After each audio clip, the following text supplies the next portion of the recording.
Good morning. Gonna have my coffee. Hi, it's Stacy. This is Walking in My Shoes, and we are loving my veteran. We'll have a little sip of coffee this morning before we get started. I'm gonna get the stuff out of the way. We're going to do Walking in My Shoes this morning. And the month of March, we're going to talk about new beginnings or starting our journey. Wherever you are in your journey, we may either have to be starting over, or if you're just getting into navigating the journey, it will be a new beginning. So, as usual, we are not paid licensed psychologists, therapists. We cannot offer professional advice. If you need it, please seek it. And all information on here is copyrighted to Loving My Veteran and Walking in My Shoes. So, with that said, let me get one more sip of coffee in and we'll get started this morning. Morning, Miss Sunny. So, as we feel like we're drowning all so often. And I know for me, it was, I had to have a starting point because I just felt like I was drowning in PTSD. And that's the only word I can use, is drowning in PTSD. Well, I wasn't really drowning in PTSD. I was drowning because I didn't know how to navigate through it. And I couldn't differentiate between PTSD and relationship because I let those lines blur.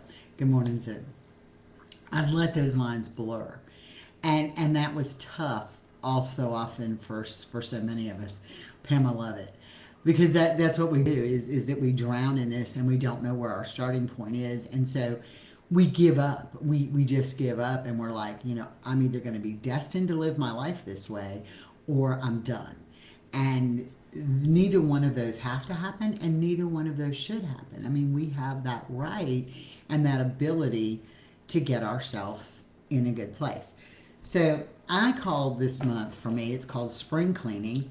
I have a brand new notebook that I recommend everybody get, just a spiral bound notebook. Because remember, as things will work for me that may not work for you. So it is important. I'm going to do this whole thing with you. New notebook, it's called Spring Cleaning is what I'm doing it. Take the first couple of pages of your notebook. Good morning, Nakia. I'm so glad. Are you living? Nakia did a lot of things this weekend, and I'm super proud of her. But take the first few pages of your notebook, and that's where you're going to make your list, okay? And I'm just going to write it down on mine so you kind of see where I'm at here. But take the first few pages and write down my list. Simple. On that list, you're going to start writing down everything about your relationship, from communication to things he does that irritate you to everything. You're going to write it down on that list. That list may take you a day, that list may take you a couple of days, but that list is going to always evolve. Okay, so it's going to change. I don't care about the order today. All I want you to do is start making that list. And what's going to happen when you make that list, hey baby, and you are really specific in that list, is it's going to tell you what priorities you need to work on. So now that we have this list going, the rest of the notebook, I write down things that I've heard that I want to try, things that I do try that work. I'm going to use Boone Cutler's favorite words when he wrote his book. FP out, it literally has, as he wrote down sections, it works and it still works. Or it worked and I found something different, whatever. But as you write down things people say or suggestions or whatever, things that work, write it down. It works, and then highlight it yellow so you know to always go back to it. I'm excited about this, and the reason I called mine Spring Cleaning is because I did this early on. And over time, I've just gotten a little complacent and I don't keep up with my list. And I find that I probably really need to, because there's some things that, nothing big that Carl is doing that is driving me nuts. And I'm sure there's things I'm doing that are driving him nuts. So this list is important because it gives you something to work off of and stay focused. With that being said, let me just give you a little background, and we'll delve into these deeper as we go through the month. But let me give you a little background about the anatomy of a warfighter, okay? If you don't understand how their brain works, you can talk about things till you're blue in the face. But if you don't understand how their mentality and their brain works from being programmed to be warfighters, you will never get it. Okay, it's just what it is. So it is very important that we understand their mentality going forward. That is a huge thing for us. If we don't walk in their shoes, that's why we called this Walking in My Shoes. Because if we don't learn to just kind of get things from their perspective, you're never going to make it work. So I'm going to tell you that now. The key and the turning point in our relationship was when I understood that mentality. And had I have known it earlier, things would have been so much better. So let's start with the beginning. So your veteran decides, I'm going to go in the military. It's a proud, honorable tradition. People used to look up to service members. They don't do it as much now. And it was something that they felt like they had to do. A lot of our service members went in post 9/11. So after the towers were hit, they went in. For those of us that veterans served pre 9/11, I look at Nakia on here, and I know that like when Richard came back from Vietnam, those people were hated. For Carl and them that fit in that gap in between, they were like non-existent. People forget Desert Shield, Desert Storm, they forget that, okay, and that existed. So it is important to understand that that's why they went in. So they do their little swearing in at MEPS, and then from there they're off to basic or boot camp or whichever branch of service calls it, whatever. And they get on a bus with all these other guys, and they got their long hair and their stuff, and they kind of got their little attitude, but they're scared to death. They get off that bus, they stand there, and some places have a yellow line or yellow footprints that they get off and they stand on, and that's from every single soldier that came before them stood in that exact same place. So when you look at people like Chris Kyle, the American Sniper, and some of these heroes, they all stood in that exact same place. So it's very humbling. It's very humbling to them.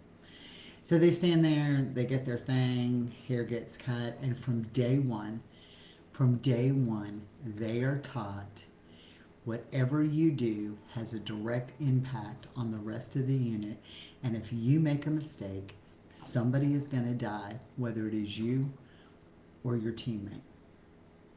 Day one, if you make a mistake or you fail, somebody is going to die or your teammate's going to die, whether it be you or them. That is a lot of pressure to put on kids that are 18 and 19 years old. They are ingrained, it is ingrained in their head from 18 or 19 years old that failure is not an option. Right? So from basic training on, if one guy in the unit screws up, they all get punished. Okay? So you're aware that this is the training they receive and the reprogramming they receive from day one. If I make a mistake, I'm going to die or somebody else is. Now, fast forward that a little bit. Let's go to combat. And there were training exercises that happened here in this country too. So, people say, well, he didn't serve in it. Yeah, if there's a training exercise, I know that Jeremy will be the first to tell you he had a bad jump. And it wasn't, Jeremy himself had a bad jump, but Jeremy was the jump commander and sent a guy out and he died. Okay, so the reality is that in war people die.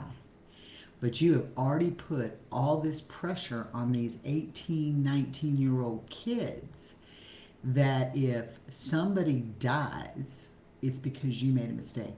Whether they made a mistake or not, from day one, they're taught. It is inbred in their head, ingrained in their head. If you make a mistake, somebody else is going to die or you are. So just in war, people shooting at you, you don't have control over who's shooting at you. Okay? You don't have that thing. Yeah, basic training planted that very first thing of survivor's guilt. Very first seed is planted in basic training. It's also very first seed of making sure that if somebody dies, it makes you feel responsible, and now all of a sudden makes you feel unworthy. So put everything in those perspectives, and now you don't understand. Now you're kind of getting why your veteran beats himself up and why he feels he's not worthy. Because at some point serving, somebody died, and if they would have, one, been there, it wouldn't have happened in their mind, or two, they caused the mistake that let it happen. Right? One of the biggest training exercises we've ever had in this country was the green ramp, and it directly involved Jeremy. Jeremy was not there that day. Jeremy was in that same group of people, but he was not there getting ready to do a jump. And it was just because his battalion, or whatever they're called, wasn't assigned to do that day. And so what happened is there was a mid-air collision. It was in North Carolina. There was a mid-air collision between two planes that were Air Force. One of them finally landed, came down, took out another plane that these guys were getting ready to jump. There was like 500 troops sitting here staging, getting ready to go jump. Okay, 500, mind you. And this became this big fireball, and it just exploded, and it was everywhere. People died, people were burned severely. So all of that happened at a training exercise in this country. And Jeremy, and he tells this story, he says what happened was when he went to the memorial, he saw these people that were severely injured, badly burned. They wheeled them in gurneys, they wheeled them in wheelchairs because they wanted to be at that memorial for their fallen brother, right? And he said what happened is that for a minute he felt like, thank God it's not me. I have a wife and a kid. Thank God it's not me. And then all of a sudden he felt guilty for feeling that way. And he was like, but if I would have been there. No, if you would have been there, the same thing would have happened. You would have been one of the victims. But that's not how they're programmed. Okay, so you have to understand that is a key factor in what their brain thinks. So you can't have a good relationship with people if you don't understand how it all plays out. You can't have this relationship with your veteran when you don't understand why they feel like failure is not an option. You don't understand why they feel responsible for everything that goes wrong. Why they feel if they see a battle on TV and somebody dies and they're somebody in Afghanistan and they've been out for like 15 years, somebody in Afghanistan is wounded or injured and they're coming back or they die, they feel guilty because they feel like they're their brother and they should have been there. So that is a huge player in this game. I didn't know that in day one. Had I known that in the beginning, my life would be so much easier now. So that is a big deal. Another thing that happens is if you or I would go out today and randomly shoot somebody, okay, or even somebody we know that we don't like, if we shot somebody and killed them, it is against the moral grain of this country. Well, it's supposed to be, but it is against most people's moral grain. Right? So understand that. If we go out and we shoot or we kill somebody, it is against the moral grain of what we were taught as children, and from what should be most of this country, it should be against their moral grain. So now they've done this. They've done this, one, to reach their objective. They've done this, two, for survival. So they have done things that are against their moral grain. I go back and I think about my friend Rhonda's son, James. right? Played soccer with this kid while they were over there, played for months, and all of a sudden this kid comes with a soccer ball that is no longer a soccer ball, it is a bomb, and there's a safe line. And this kid crossed it, and they were yelling at him, don't. But over there, the family doesn't care. Children's lives are like a dime a dozen, I guess, and they don't think about it. And so James had to make the decision, do I shoot the kid with the ball or do all of us die? That is against every moral grain we were ever taught.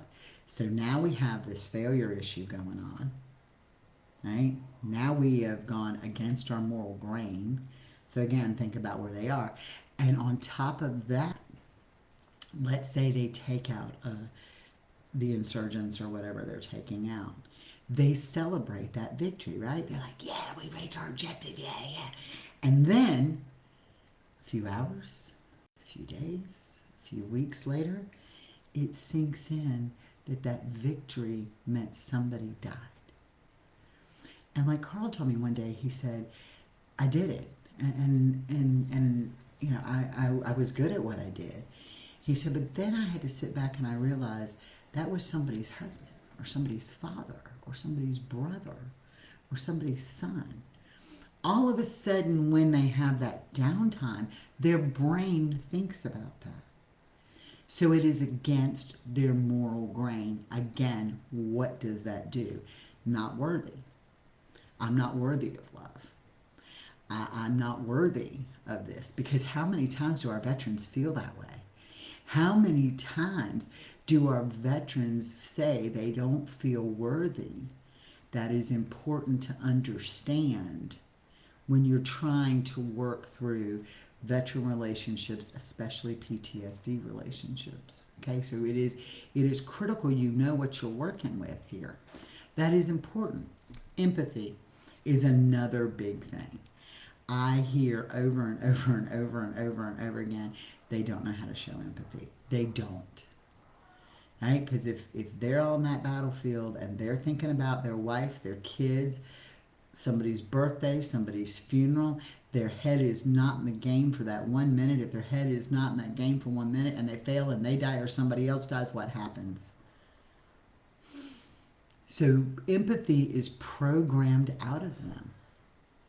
When you first go to basic training, you don't get to call home and talk to mommy or your wife every day. You know, you had to go old school. Even now, I have a friend who just finished the Marines. They wrote letters back and forth.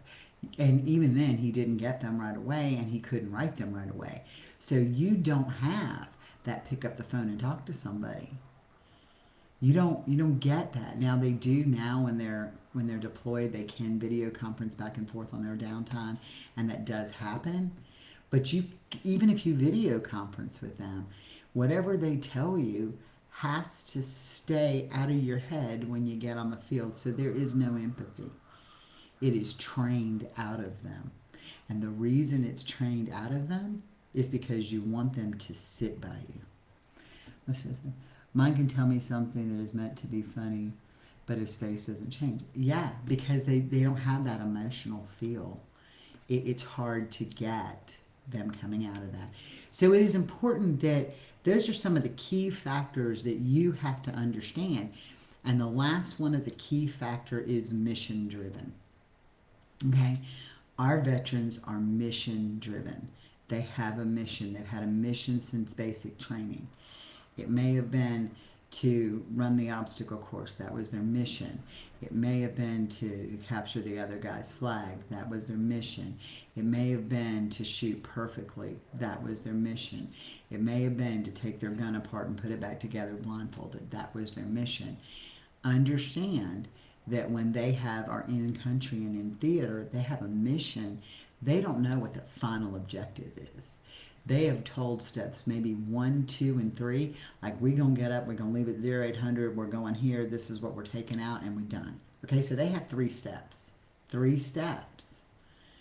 When you try to tell them any more than 3 steps, they have turned off. Their brain has been programmed to comprehend and process 2 or 3 steps. They're not going to process the 50 it takes. So when you're asking them to do something, make it mission driven the way they would understand and have processed this mission. Because let me tell you something, all of everybody gets so uptight over this. The reason your veteran is sitting in the house with you today and not in a cemetery somewhere is because they were good at what they were trained to do. So get it, that they were very good at what they were trained to do. It is important you understand that when you communicate with them. If you go in, even if you're saying positive things, I love you, you're amazing, you're this, you're wonderful, and by the way, I don't like it when you leave your clothes on the floor. You've already given them 3 things for them to think about. I love you, you're amazing, you're wonderful. I don't like it when you leave your clothes on the floor is now the 4th thing in the objective, and they don't think past 1, 2, and maybe 3. Okay, so you absolutely have to understand that. When you're talking to them, your message has to be clear. They don't want sugarcoating. They don't like it. They don't want sugarcoating, and they want a clear message. Not, Carl and I will get into some of our biggest arguments over what are we having for dinner. And I use the chicken analogy, okay? I'm like, chicken. And in his mind, he's thinking fried, grilled, broiled, steamed, Alfredo, Parmesan, tenders. Okay, so now his mind is thinking about 7 things. If I say, we're going to have chicken for dinner, I'll set that chicken out and I'll just cook up whatever makes me happy with it at the moment that I'm getting ready to do it. That's good for me. For him, it's not. I have to be very clear. Honey, I'd like baked chicken. Okay, so now his answer to me is, do you want me to do a whole chicken or just the chicken breast? Okay, so he's got to have a clear objective. And if I say, I don't care, which I really don't care, if I say I don't care, that causes confusion and that puts him in a stressful situation.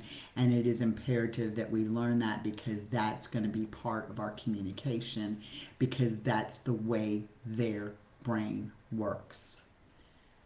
It is the reason that they are with you today, because they developed that warfighter mentality that makes them feel that way. You have to understand that before you go forward. They don't feel deserving of love. They always feel like if they fail, somebody is going to die. They have done things against the moral grain, which if they tell you, and granted, sometimes they will tell you what happened. Sometimes they won't. Don't expect it to happen. But if they tell you, they're afraid that you're going to judge them. And they don't want that. Right? Because they already feel that way. So why do they need to be judged by us? So understand that that happens. Because you're not going to get on with it if you don't get that. They also process 2 or 3 things at a time. Any more than that is past the objective. 10 or 12. Yeah. You think 10 or 12, you process 2 or 3. Okay? So you got to understand it, and I'm telling you, when you start to comprehend that, and you start to understand that's how their brain works, then your relationship will improve, because it's just like somebody with a physical disability. If you have no legs, and no prosthesis, I can't expect you to run the Boston Marathon. Okay? The limitations that they have are exactly the same as a physical limitation. So you have to understand, you can't ask them or expect them to do something they cannot process or do. Does it mean that they're allowed to talk ugly? No. Does it mean that they're allowed to be violent? Absolutely not. Does it mean that they're allowed to use PTSD as their excuse to not being a functioning part of the world? No. Does it mean that we need to allow that to happen because we do. No. But what it means is when we communicate with them, we have to communicate with them the way they were trained and programmed to do, because from day one of getting off of that bus, they were programmed, they were broken down, they were programmed, they were broken down, they were programmed, they were broken down, until every sense of who they were prior to this is gone. Right? So no, it's not an excuse. Yes, they have to be a functioning part, but if you don't know how to communicate with them, they're never going to be a functioning part. You have to get that part straight. It is key to do that. We want them to be a functioning part of our life. We want them to be held accountable for what they do. We also need to hold them accountable because we don't. I found that most 50-50 was on me because I allowed it. I allowed it to happen. Hence the notebook. Make your list, because once you give them, and we're going to talk about how to prioritize that list tomorrow. Once you start working on that list and you're prioritizing of that list and you give that to them, you have to give it to them and not take it back. You have to give it to them and not take it back.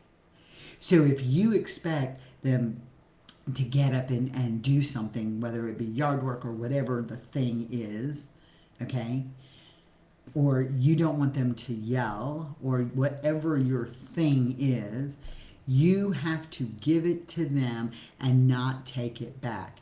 You can't give them this project or yard work or whatever your thing is, and then because you're tired and you don't want to deal with it, you can't take it back and say, you know what, I'll just do it. Because when you do, you've enabled and you've allowed. Okay, and it sucks and it's hard. It is hard to give it to them and not take it back. But that's the truth. So that's why your list is important. That's why your list will help you stay focused. That's why your list is going to get you through this. That's why your list is your starting point. And I'm telling you now, this will keep you focused and will help you evolve through this. Okay? So, like I said, you absolutely have to understand what they were trained to do and how their mindset works. Girl, I was the biggest enabler. I've been an enabler my entire life. And today, I'm doing my spring cleaning because why Carl and I's relationship is a trillion times better. And I will say that and shout that victory every day. Why it is a trillion times better. I have realized that I have gone back to enabling him to doing things that I don't need to do. And that is what has caused some of the further issues. Why we can't get past that next hurdle. And they're not big hurdles, they're little hurdles. But I've enabled that. The last thing I'm going to tell you today, and you see I was nice and bought a whole big package. I did them for a long time on index cards because they were like overwhelming my house. But I'm going to go back to it this month.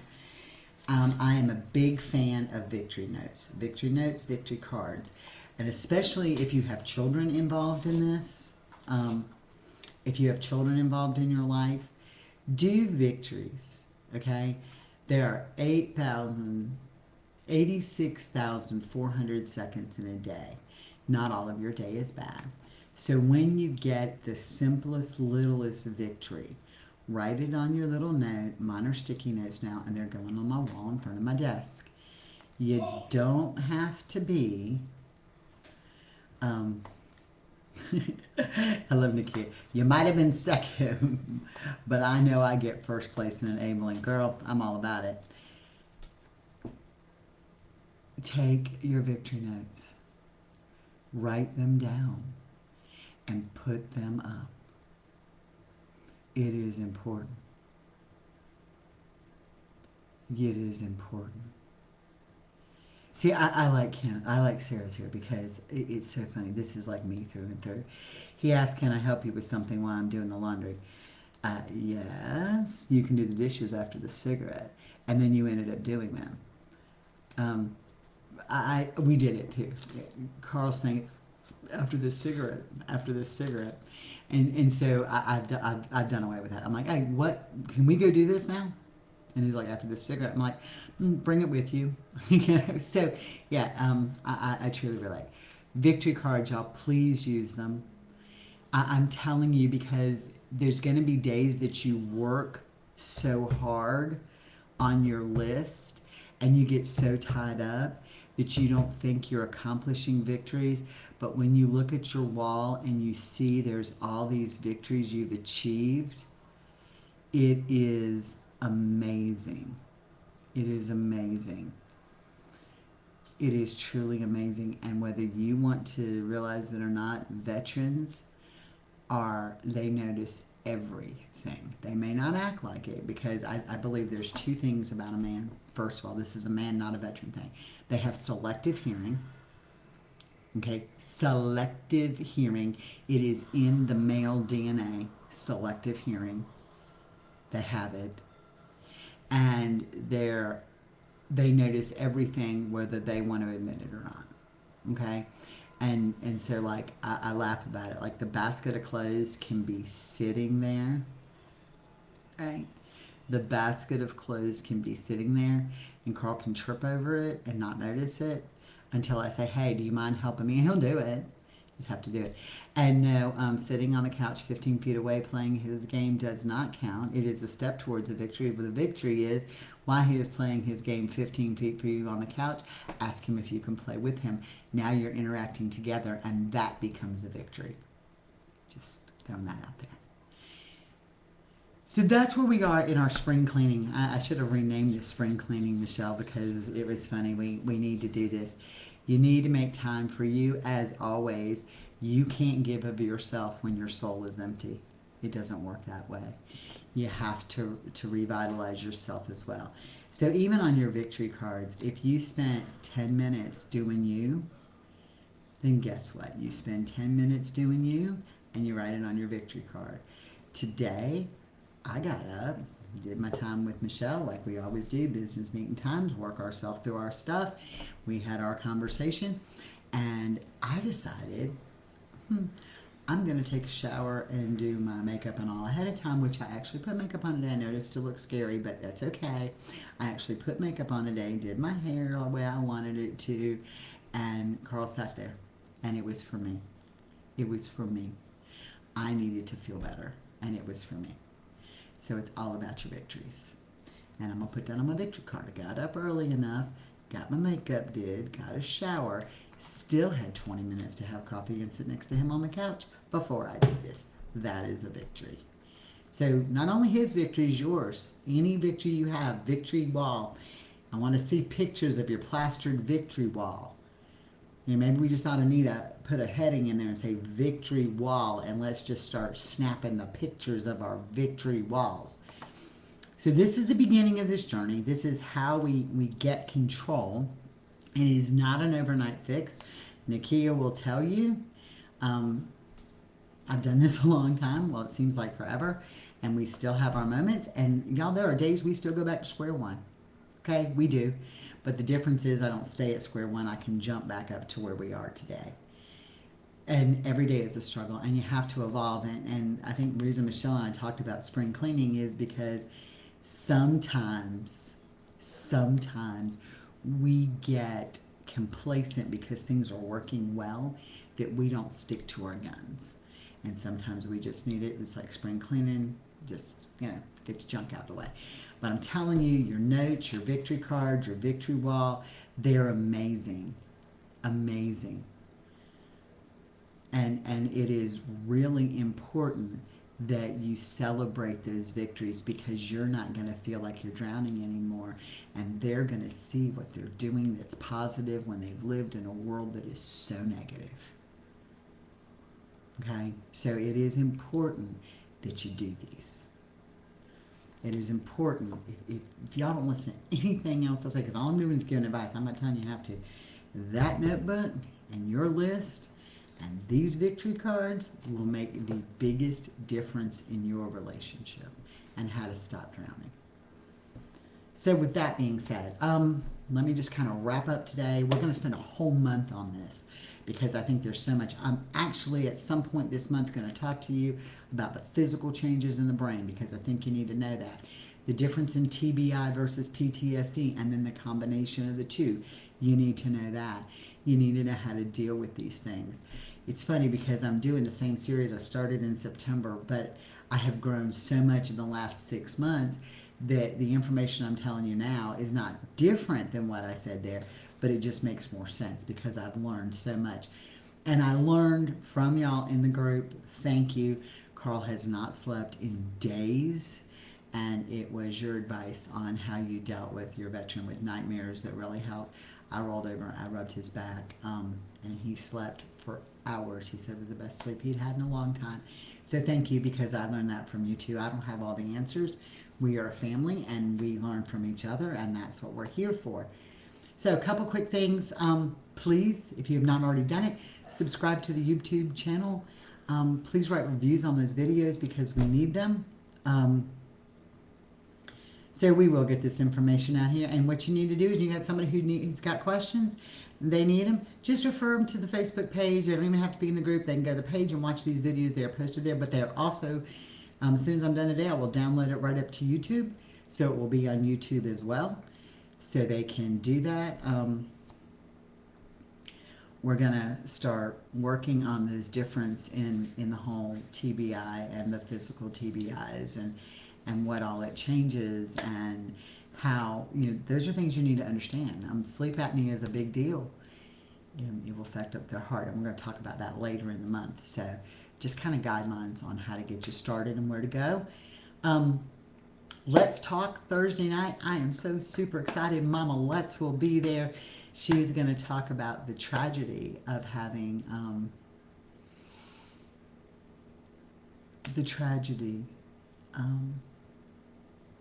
that of losing a child to suicide who was a veteran. And her other son found him, and 18 months later he committed suicide. And she has become an advocate. They call her the mama of the military battalion. She has just come out and she is empowering with what she has learned about Johnny and what could have happened and should have happened different, but how she has turned that tragedy. So she is there to answer questions and talk to us about her story and how much she's overcome. Baby, we all try every day, and I do in other groups when I'm allowed to, but they don't like me anymore. I keep getting kicked out, so that's my own victory wall. I have my own little tally board over there. All the groups I've been kicked out of, it makes me happy. It doesn't matter, because the word's going to get out that we are positive and we are uplifting, and it doesn't matter how many people we have in our group. What matters with us is that our family goes forward and that we grow as a family. That is what we're all about. So, yeah. Her tragedy is amazing, and she created Buddy Up, and we're going to do a version of her Buddy Up actually for the females, which makes me super excited for the spouses of the family. So we have that going on. Michelle and I's podcast will launch sometime in March. We've got a few more things we have to work on that, so you'll be able to take us with you in the car. I need to put a big shout out to Rachel, who is doing our uplifting motivational post for us. Rachel does that. They are her original photography that she's added to. It is her birthday today, so if you go onto her post where she put that, send her a little happy birthday note and let her know how much we love and appreciate her doing that for us as well. Stephanie, again, your Wednesday is always inspirational. I need it every Wednesday. Don't always get to watch it live. I think that is all we have going on this morning, like we don't have enough. Again, I love y'all. You've been a great community. You still are. You inspire me every day. So I'm Stacy. This has been Walking in My Shoes, and we are loving my veteran. Have a blessed and wonderful day. Bye.